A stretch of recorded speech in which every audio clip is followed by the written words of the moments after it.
I'm Kristin Gutierrez, your host for today's Women in Localization Ask the Expert. And today I'm joined by Marina Gracen-Farrell. Hello. Hi. Also, tell us a little bit about you and your background and as a person and also as your industry background.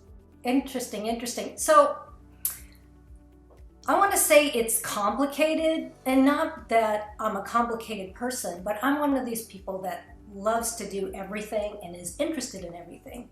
So you'll see some people in localization kind of have a meandering path. I think I always have. I started in graphic design way back in the day, and it was design, and the whole design thinking and expressing yourself through art has always been a theme. So when I started, I was in graphic design, doing these kind of things, working with designers, and I actually started doing a lot of typesetting. So paying attention to fonts and all that kind of thing, computer typography as it came around. So I actually got involved in localization at Quark, which is like the precursor to InDesign back in Denver. So there we started doing, instructor guides, user manuals in different languages. So I have exposure to languages in my past. My family's Lithuanian, grandmother, grandfather. But the act of taking US materials and making them ready for different markets was new for me at the time. So getting into Quark, and then got to work in ILE up in Boulder, International Language Engineering, which became Lionbridge. So, and around that time I went around to different LSPs. I wanted to learn things and do more than just what I was doing. So I had a really good hands-on experience of getting in these different languages and volunteering for the strange languages or complex languages like Japanese and Baidai, Arabic, Hebrew.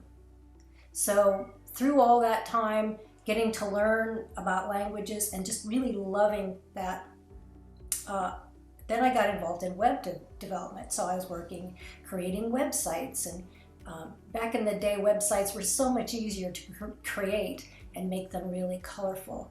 And then that kind of segued my career where I got hired at Pearson.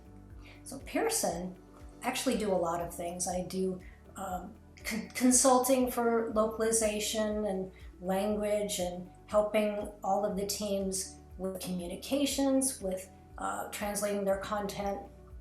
But I also help with creating courses online. So I do leading contractor teams. So I do a lot of different things. So your career background is super fascinating, and I think your path is similar to so many others, right?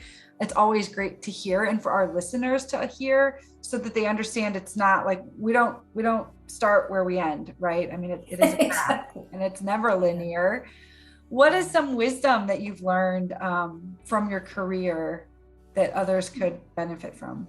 Oh, absolutely. I think that if you can find one thing in making things simple, and then recognizing, understanding yourself, I think everything we do, we just knock our heads against things we have to do, things we want to do, and there's this terrible angst. But if you understand yourself, and for me, multi-years, multi-career, different paths, all I've really wanted to do is understand myself and how do I get out there the best I can and help others. I mean, really, why are we here? I mean, I think a lot of people spend a lot of time on my brand and my message and me. But if you look at really the core value of everything, we're really here to help each other. Mm-hmm. So anything I say, you're going to hear with a certain filter, you're going to interpret. But I think if we just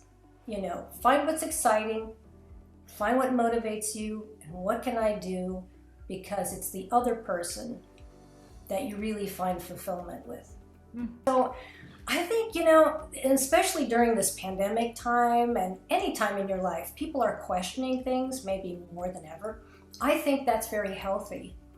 I think it's healthy to ask why. Why am I doing this? Why am I doing this job? Why am I doing this lifestyle? Whatever it is. Because that can help you lead to what you really want to do. So my advice is always find a mission. What is it that really appeals to you?